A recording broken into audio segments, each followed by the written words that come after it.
Hi అండి. ఓం శ్రీ సాయిరామ్. ఈరోజు నేను ఎంతో ఈజీగా తయారైపోయే ఒక రెసిపీ చెప్తానండి. అదేంటంటే పెసరపప్పు క్యాబేజీతో కలిపి ఒక పప్పు తయారు చేసుకోవచ్చండి. దీనికోసం నేను స్టవ్ వెలిగించి కుక్కర్ పెట్టుకొని ఒక కప్పు పెసరపప్పు వేసుకొని ఒక కప్పు క్యాబేజీ తురుము వేసుకొని 2 కప్పులు వాటర్ వేసుకొని పసుపు, ఉప్పు, పచ్చిమిరపకాయలు, కరివేపాకు వేసుకొని బాగా కలిపేసి మూత పెట్టేసి 2 విజిల్స్ వచ్చేంత వరకు కుక్ చేసుకున్నానండి. కుక్ చేసుకున్నాను. ఈ రెసిపీ ఎంతో ఈజీగా అండ్ హెల్దీగా ఉంటుందండి. వర్కింగ్ ఉమెన్స్కి ఎంతో యూస్ఫుల్ అండి ఈ రెసిపీ. ఎందుకంటే టైం సేవింగ్ అవుతుంది.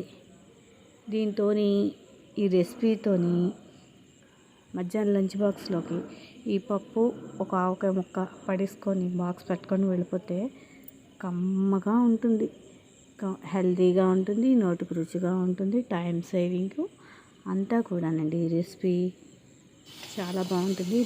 ఇలా ట్రై చేసి చూడండి. 2 విజిల్స్ వచ్చాక ఆపేయండి. ఆపేసాక స్టవ్ వెలిగించుకొని బాండీ పెట్టుకొని పోపు కోసం ఆయిల్ వేసి పోపు దినుసులు వేసుకోండి. పోపు దినుసులు ఏంటంటే ఆవాలు, మినపప్పు, జీలకర్ర, ఎండుమిరపకాయలు, కరివేపాకు, ఇంగువ కావాలంటే వేసుకోవచ్చు, లేకపోతే స్కిప్ చేసేయచ్చు. ఆనియన్స్ కూడా వేసుకోవచ్చు. నేను ఇక్కడైతే వేయటం లేదు, నాకు నచ్చక నేను వేసుకోవట్లేదు. మీకు కావలిస్తే మీరు వేసుకోవచ్చు. ఏమీ లేదండి, టేస్ట్ యాడ్ అవుతుంది, అంతకుమించి ఇంకేం లేదు. ఈ పోపు వేగాక అది ఈ కుక్కర్లో పప్పులో కలిపేసుకొని 2 మినిట్స్ కుక్ చేసుకోండి. కుక్ చేసుకున్న తర్వాత స్టవ్ ఆఫ్ చేసేసుకోవడమేనండి.